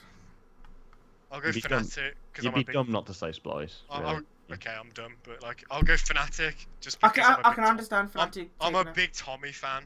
I'd even say Orbit or Splice. Orbit or Splice, I can respect that. Yeah. Next question. Under 18 and 18 plus team spoke about that. Someone said Excillium League game and Avion. Don't want to talk about it. Not talking about that. How do you feel about Call of Duty Esports? Done that one. Propulsion and Hornet are still not banned. Shouldn't be in the game in the first place. Propulsion has been tuned. If you play CWL rules, like on UMGGB, there's something called CWL tuning, where if you click yes on it, it's in the rules, in the settings. Propulsion is like sorted. It's not as overpowered. It's kind of like Afterburner. Yeah, I know, but I still think Propulsion, if you Hornet, not on the CWL OSA. rules. When we were talking about that, basically the principle of it is, we didn't really summarize, but the principle of it is, it's the developer's fault for making the game unbalanced and rushing it. But if it is that way and it's such a bad thing, like, then if the pros aren't playing with it, obviously it's CWL broken. need to react. Yeah. It's CWL like, need to react. UMG have reacted instantly. OSA's banned, Hornet's gone, Propulsion's gone. Yeah. But yeah, so the CWL just needs to react. They don't need to, do anything fancy. UMG are very quick at like doing what the public want. They Yeah, really that's true. are. Yeah. That's true. Remember they got rid of like all the stuff that no one wanted from Black Ops 3 as well. They like didn't do ban and protect anymore and all that stuff. Yeah, because there was an option to do ban and protect, there wasn't there? They gave the option to do that. So Nova asks, what's the main aim of an esports organization? It depends. You can answer this. It depends. Right? I think more than anything, it's to be a home. It's to be a home, like a banner, for someone to play under. It's a home, a banner, a family. Essentially. But if you're looking at it realistically, it's a business. Yeah, right. Like that's exactly. It depends what your goal is. Essentially, you can look at it as a business. Some people look at it as trophies. Like, if you want people to like compete under you, you want to see who can like how many championships you can win or whatever. And or people look at it as a family, which is what I wanted to do. Like, I wanted to give people the chance to start their careers if I couldn't do it in like certain scenes. So essentially COD, if I don't enjoy it anymore, but if I were to if I was still enjoying it, I don't know if I could have made it or not. And I wanted to help people who have the ability to do so. People like Hugh, people like TJ Halley, This is what I said when I retired from playing. I was like, when I stopped playing, I was young, obviously young for stop playing, but mature in a sense. Yeah. And I kind of look at it and I was like, I'm not at a level anymore where I can hang with this jetpacking, with these new kids, whatever. Yeah. I'm not at the level where I can hang anymore, but I'm in the position with my experience that I can bring those players who can hang up, and that's what I want to do. So I want to help them up. George, you would be very good as a Mr. X role because you can coach and you can cast. Like, straight up, that's what you're good at. And you notice nowadays most org owners don't play because they just don't have the time. No, I'd make time to cast. If I was casting, I'd make time to cast. Like, I understand that, but like, honestly, I have my school. Yeah, I'd only cast. Well, to get back into it, I wouldn't, but like later on. Yeah. So age restrictions for events, blah blah blah. Who's your favorite team in your league? Blah blah blah. Not really important. Best OBM's return. Best pro team in Infinite Warfare. Cloud9. Well, I know who George is gonna go for straight up. I don't think it's FaZe. I think it's Cloud9. I agree with you. I agree. It's Cloud9. They've put the time in. They have put time in. No. Do you think FaZe's win at the first event was just because all the other teams were terrible? Like, No. I won't say terrible because they're pros, but like not on their level. I just think FaZe were better at them at the event, but FaZe were better, and they carried it through into Vegas. Like, they slacked off a little bit from in between PSX and Vegas. The game, in my opinion, the game changed a week before. Yeah. Right, the spawns were different and everything. At that point, it just becomes a team. It's the like team is it's to like adapt. quickest to adapt, which is what happened at 59 as well. Like the game changed literally the day before. Mm. Yeah, like people were coming on not even playing with a new patch.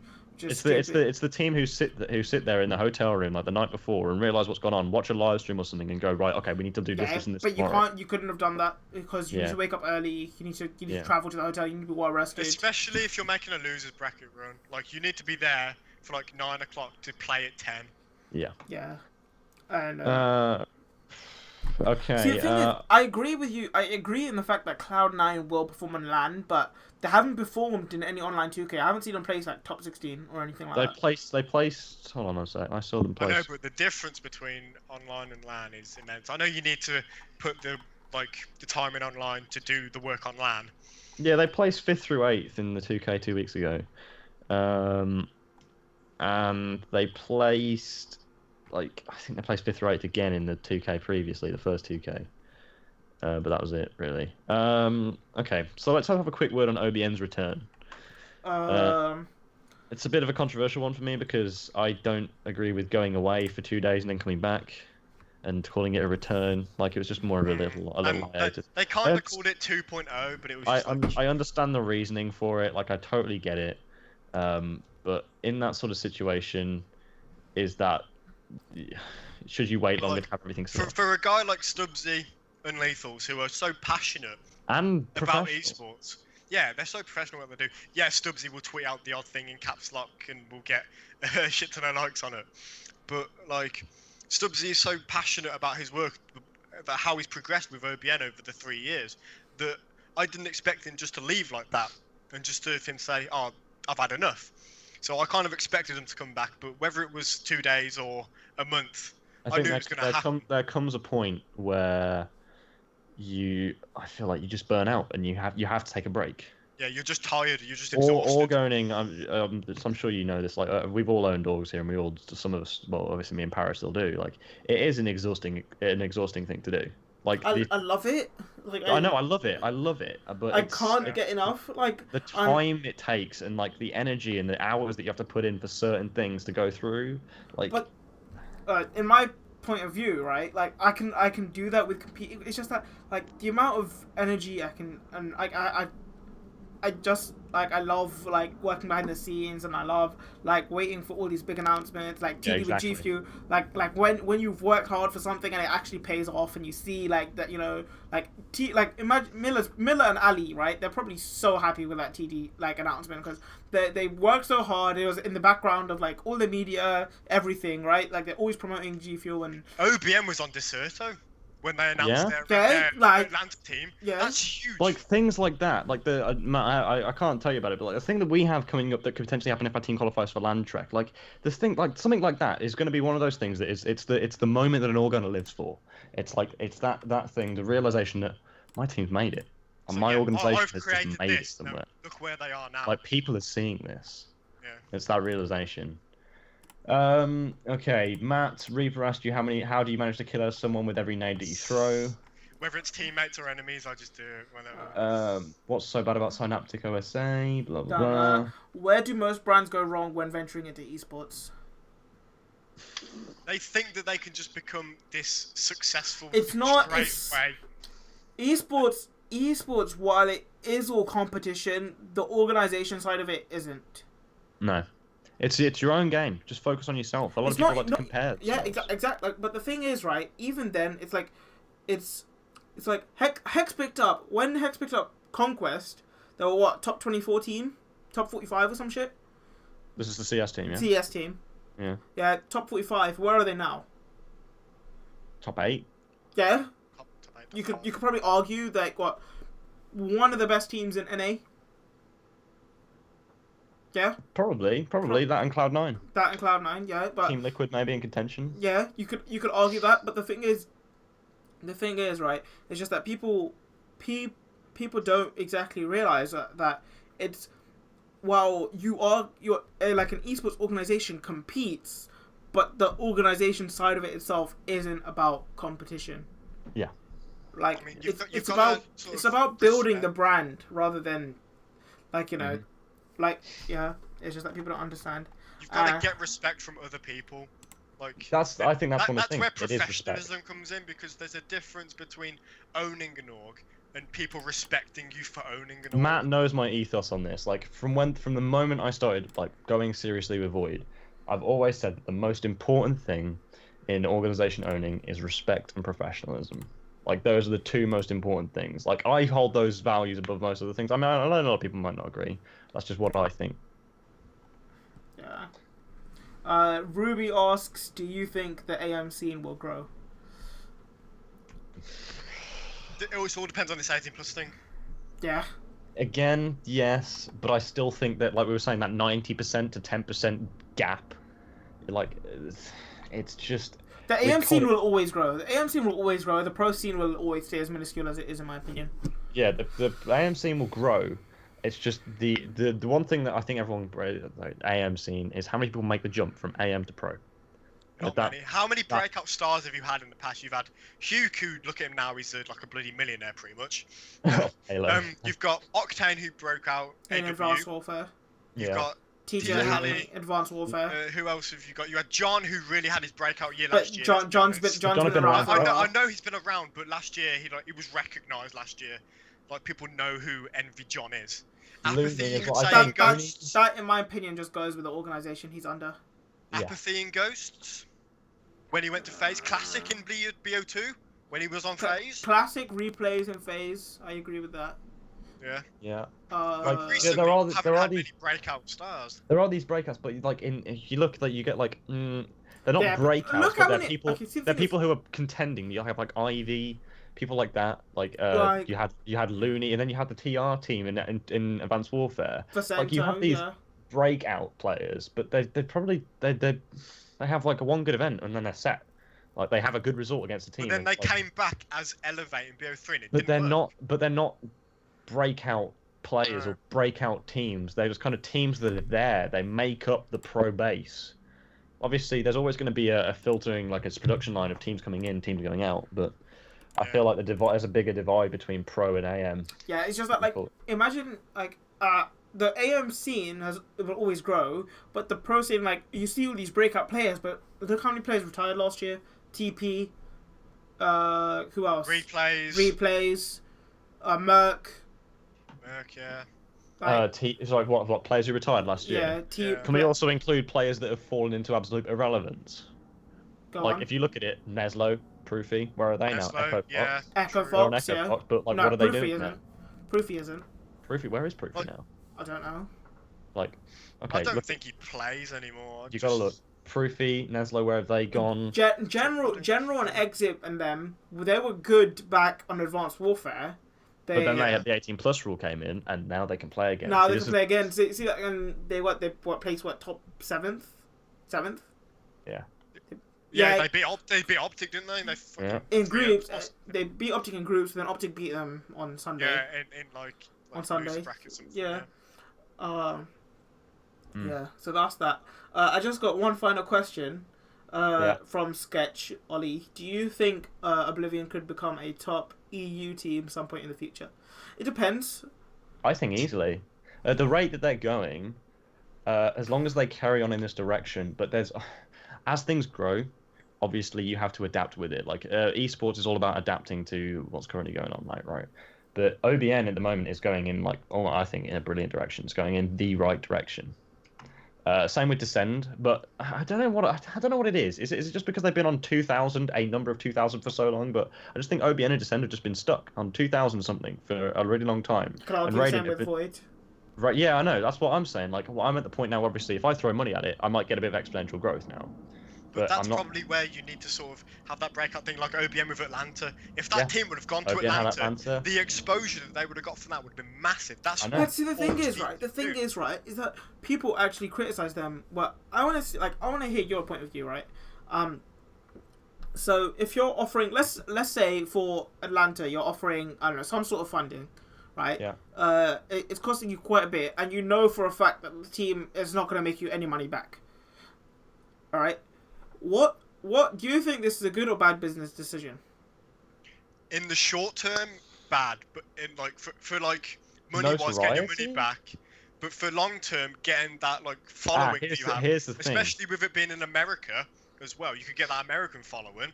Then in the long term, once the American following ball starts rolling, you know, the snowball. The thing is, right? The way I thought of it is that there were EU teams, and there are going to be EU pro teams in this AM bracket. Yeah, in the open bracket, and there's going to be. This is the thing that gets me. It's an Atlanta Open tournament, right? If your team doesn't make it onto like pool play or group stage or anything, is it streamed? Are they going to be seen? No. But the thing is, right? Okay, so you beat a team, right? They go, oh, which team do you play for? Oblivion, right? Right, they're going to follow Oblivion. Yeah, okay. You just walking about in a jersey. Yeah, exactly. But the thing is, right? So even if a pro team mentions, all right, they've got fans, right? Of course, like people like you said you were a big fan of Tommy. Yeah. If Tommy is in an open bracket and he tweets out, I play Oblivion or Void next. Yeah. Yeah. People are gonna be like, who's Oblivion? Who's Void? Yeah. Especially if they tag them in those tweets. Yeah, exactly. Like, it's stuff like that. And then even if you do well against them, people are going to be like, oh, GG's Oblivion and stuff like that. Pros are going to tweet about That's why I respect the hell out of EU pros, because they interact with their fans more than NA do. They interact with these smaller organisations. Look at Scraps. Scraps is one of the realest people Scraps is a perfect example because he's interacting with his fans constantly. Mm. Yeah, he may like ask for follows if they give them a free GB win or whatever. We won't go into that. But Scraps is a perfect example. Same thing. It's like the Americans. They don't do the same thing, do they? Like the Americans have a bigger following. It's a closed circle. Like they're pedestaled more. I think even Counter-Strike players do it though. They credit these younger organisations, the smaller organisations. I just don't know what it is about North American COD that is the bigger part of COD as well. That it's just that I think all of them are really like egotistical. Like they're like, oh, I'm American, I'm a pro COD player. Oh, I'm significantly better than all the EU players and all the Australian players. It's like, oh, like if you look at when Scump tweets, he gets like 1.2k likes on that tweet. An EU player gets like what, 50, 60? Maybe not even. Yeah, it depends on what type of tweet it is. Yeah, but the thing is, Scump's worked for it. You know, he uploads daily and stuff like that. Yeah. He was kind of gifted a lot of it from Nadeshot. Not really. Like, okay, Nadeshot started and then Scump followed quickly. Like, it's not like he didn't work for it. Here's a question. Would Optic still be as big as they are without Nadeshot? No. In esports as a whole, or just COD? In esports as a whole, or in COD, both. No. I think Big T would have stepped up. No. Not as big. No, wouldn't have done YouTube. Wouldn't have done YouTube. He'd have streamed, but like the stream would have died off. Like. But if Nature hadn't come involved, would the team house have come in play? No. I don't think Optic is anything really. The success of Optic is down to Nadeshot. That BOT team house where they were all in the room, where one of them was streaming, you could see all four of them. Like they made the money back on that team house just by being in it and streaming in the same room. Like, I'm not joking. Like the thing was right. I was gonna say it's just that. So if Nature doesn't start YouTube right, and Black Ops 2 doesn't have League Play, then where could COD be now? The COD dies, and Optic isn't as strong as an organisation as it is. Yeah. In my opinion. Like Optic would have grown because Hex is a Hex, right? Like Hex would have done something, yeah. But the thing is just that what was it? It wouldn't be as big as it is now. What Optic are on 2 million followers, yeah, and their fan base is crazy. It would be like half, I'd say. Mhm. Scump will be making videos, but the thing is, as I said earlier, with Scump as well, it's just that Scump is just so damn good. I don't watch a lot of his content anymore. No, I agree with that. I don't watch much of his content, but I know Scump is Scump, in my opinion, would have he's just so damn good. He gets that following anyway. I just don't. Yeah, he'd get the following anyway. I just don't think. It's like formal. He was supposed to be when Nadeshot left. He was the predecessor. He was the one to inherit the role, the captain, the video content. I just think he fell flat on that regard slightly. And that question there, right? There's a question that's just put in the chat. Where would you like to see COD in the next 2 to 3 years? On Twitch. In terms of viewership and players 18 plus, whatever. Okay, so 16 plus, boom, 100% 16 plus to boost the ticket sales, boost everything back. All right. On Twitch. On Twitch, definitely. On Twitch, 100%, and the CWL with a different division, and also with a minimum of 200k plus viewers per event. That's very with ambitious. With and 200k without plus Optic in 3 years. Okay, if we get a boots on the ground card, 100%. A boots on the ground that is well supported for esports, like Black Ops 2 In was. 2 or 3 years, like 3 years from now, we're getting a we're getting a tryout game. Which is if I think if Treyarch do what they did with Black Ops 2, if they can repeat that magic, COD is revived. Yeah. Like, I remember Black Ops 2, everyone was like, prior to Black Ops 2, Modern Warfare 3, like, COD was falling off a bit, it was falling off. With Black Ops 2, everyone called Bundy COD Jesus. He saved COD, like, simply. He saved it for the next couple of years, and then it kind of soared. Record sales for any game. The only a console game ever to beat Black Ops 2 in sales is GTA 5. And then Modern Warfare 3. And Modern Warfare 3. Like, and then since that, Honda Heart set the bar for where COD should be with Black Ops 2. But ever since then, it's gone downhill. Like, see, the simple thing that we take for granted, CODcaster wasn't in before Black Ops 2, yeah. And then they didn't put it. They didn't put it in the start. They didn't put it in the start of Ghost. They had to swap teams in MW3, didn't they? If they want to spectate. Yeah. They didn't put it in the start of Ghost either. If you notice, like, it wasn't when Ghost came out. They didn't have land lobbies. They didn't have it. You couldn't see the kill feed. You had to have two. You couldn't see the kill feed. You had to have two. But originally, they didn't even have the spectator mode, and then they put it in. They ballsed up that by not being able to see the kill feed. They put it in by the first event. Yeah. I believe. Like. No, we had an event without it. I'm pretty sure. No, we didn't. Did we? No, the first event was when Clayster got that 4-piece on the Octane. Yeah, we did. Yeah, we had the kill feed on from the separate stream. COD in 2 years realistically needs to be back on the ground. Back on the ground. Obviously, that's what everybody wants. Back on the ground, 16 apart plus. Apart from these jetpackers, right, who just love jumping over walls. But like, you need. I think if you're like, there should be an age limit. But like, if you're like 12 and you're going to an Insomnia to compete, no. Yeah. Like straight up, because every time you get a kill, you're just gonna scream, and it's just gonna be painful for everyone's ears. Yeah. But like, let's just scrap the 18 plus rule, because this future talent is not getting the breakout that they need with this 18 plus rule. No.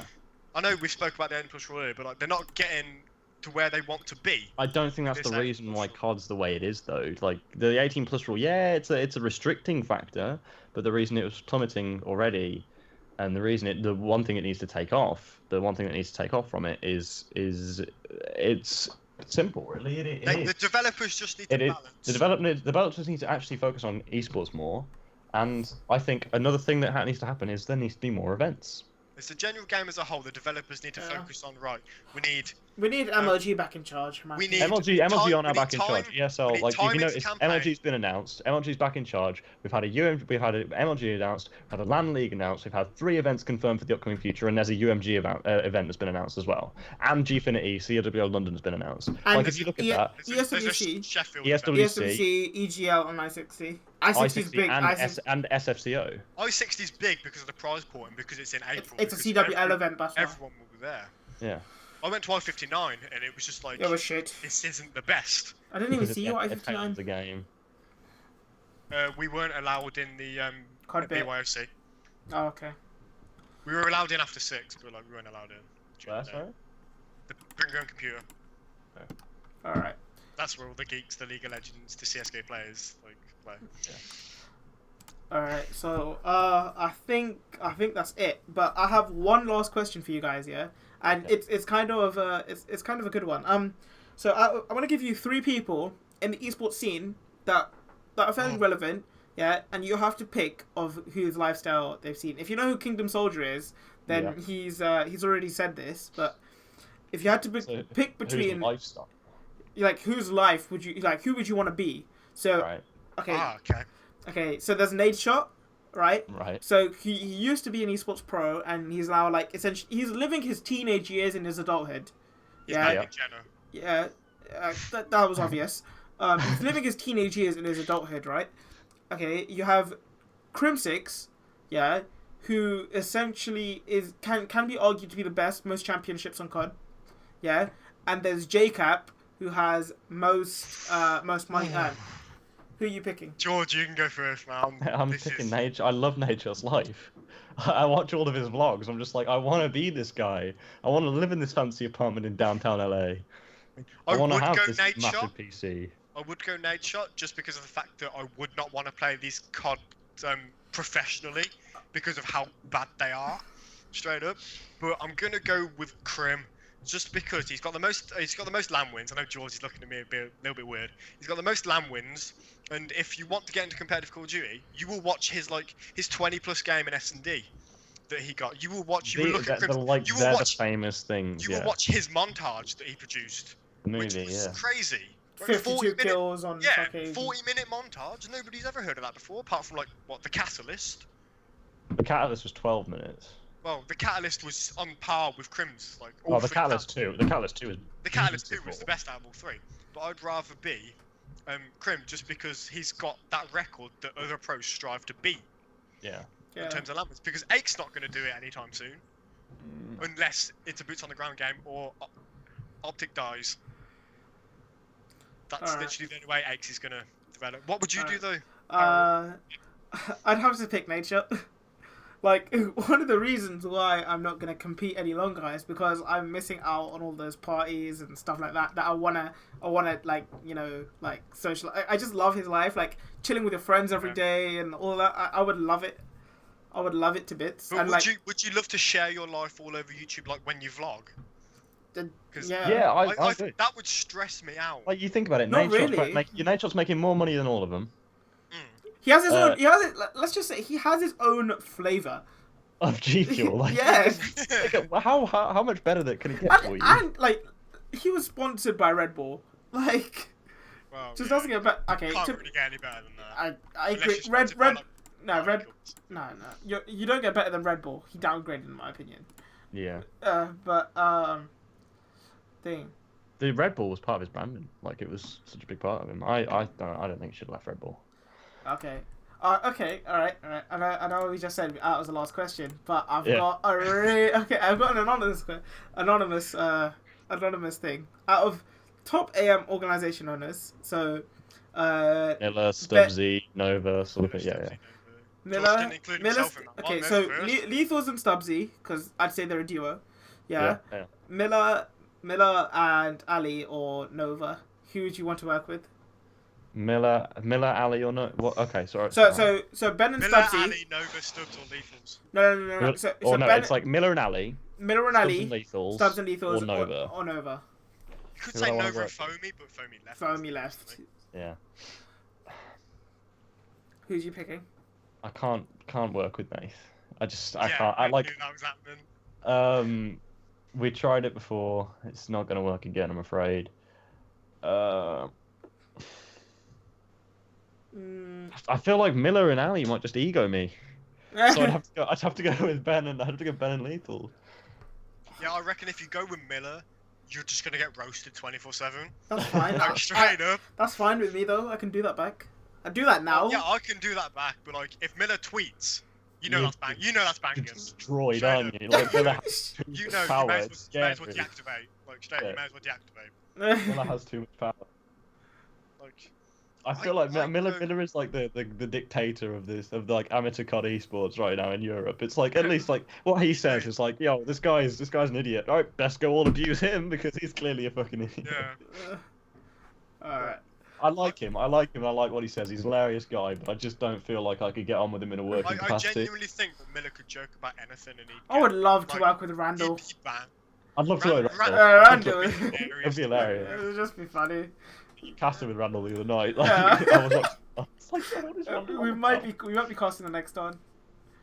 Oh wow! Next week, if it does, then that'd be crazy. Oh wait. One more question. It's really quick. If you had to join an organization as a manager that wasn't Optic or FaZe in any esports, who'd it be? Fnatic. NIP. I just like their name. Yeah. I'd go Envy because I love their CS team. Really? Frenchies. Yeah. I'd join Fnatic simply because I love Fnatic's ethos, which is we have so much money, let's spend it. They bought a Battlefield 4 team. Admittedly, it was the best Battlefield 4 team, but they bought one, and there was one Battlefield 4 event, and they still had a team. So it was what do you do with it? I love it. I love their ethos. Just buy what we can. Let's do it. I love it. But I'd do Fnatic. Fnatic is an organisation I respect. I would have to say either Cloud9 because I love their color scheme, or NIP, Yes, because I my love God, that name. Yeah. the light blue. I've got a friend called Lenny who used to work at the Esportspedia with me, who works for Liquid now. Yeah. Yeah, and he loves it there. Yeah. It's just, I love their color scheme. The Cloud9, I love their jerseys as well. It's so clever, Yeah. and their logo's brilliant Their too. logo, yeah. It's just nines. Alright. I think we're gonna cut it there because I'm hungry and I haven't had Yeah. dinner. And I'm gonna be going to bed in like half an hour Jesus because I've Christ. had no sleep. I've had no sleep for ages. You are old, man. Oh man, I'm literally wearing my pajamas. Like, George, you're in your pajamas. You're ill. You go to bed early. You're pretty much an old man. no, got bad lung, bad knees, bad back, everything. Well, I've got a bad heart, so Yeah, you know. you got bad heart. You got like cardiac arrest inbound. All right then. So we're gonna head off now, guys. Thank you very much for tuning Alright, thank in you to for tuning in. Yes. Yeah. I think it's gonna be uploaded to the Excillium YouTube. So if you guys, It'll be on the YouTube. If you want to see it right now, it'll probably be on the VOD for the Twitch as well. Yeah. If you on a side note, if you missed any games of the Excillium League, it should be on the YouTube very soon, and it should be on the VODs for Twitch as well. We'll be back next week, probably around the same time, around 7:30, 8ish, and yeah. So I'm whoever's in the chat, Willis is cool. No, I'm not hitting him with a dab. Matt might. No, I know. He did that because I dabbed these and he just seen Alright. Okay, but alright. Cheers. I'd like to thank In the Boffers. description, by the way, if you're watching this on YouTube, well, what we'll try and do, I think, is we'll try and put time codes for when every different topic starts. If you wanted to see anything specific. Yeah. So yeah, we'll just keep an eye. We'll Just keep an eye in the description, or just if you missed anything, or you know anyone who's going to miss anything, or wanted to watch it but couldn't, then link on the YouTube video. It should be up soon, I'd imagine. Yeah, it should be up within the next 2 days. Yeah. Alright, so I'd like to thank Boffers and Dizzy for hosting this with me. And we'll see you next week around the same time. On Taking the suggestions for Twitch. guests as well. Yeah, Guys. guests next week as well. Make sure to tweet us throughout the week of Well- suggestions as to what you want us to talk about. We'll probably as be recapping GFIN CWL London as well. That'll be a topic next week. Yeah, probably be That'll recapping take the it. majority of More, next week. I would probably assume so, yeah. So, as always, it's been Paradox. You guys. See you later. Bye. Peace.